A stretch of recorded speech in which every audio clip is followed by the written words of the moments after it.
The mystery over drones in the Northeast continues to deepen as there are more sightings reported further west.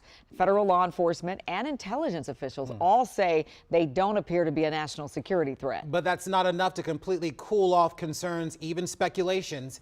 Our Matthew Torres spoke with a lawmaker from Virginia who says more should be done. As a former CIA officer, U.S. Representative Abigail Spanberger of Virginia says it's time for Congress to do more after mysterious drone sightings in the Northeast, including the Commonwealth. The next step is, and then what?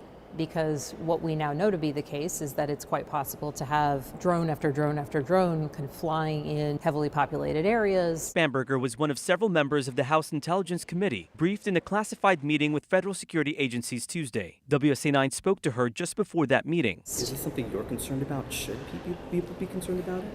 I mean, I think that people should have an expectation that state and federal leadership are working with law enforcement entities. Intelligence and security officials insist, based on information right now, the drones are not a threat to the public, nor are they from a foreign government. They say the sightings are a mix of commercial and law enforcement drones, ones used for hobbies and airplanes. The Pentagon has deployed technology known as drone busters to some military bases to counter what's also been called unmanned aerial systems. I don't believe there's a lot to fear from these sightings. I do think it highlights an area that we need to be worried about, where our ability to track and follow these UAS systems is not as advanced as we'd like it to be. Austin Phoenix of the Virginia Tech National Security Institute says lawmakers need to invest in regulations and tools to better identify and track good and bad actors. Drone threat, or the UAS threat, is growing rapidly,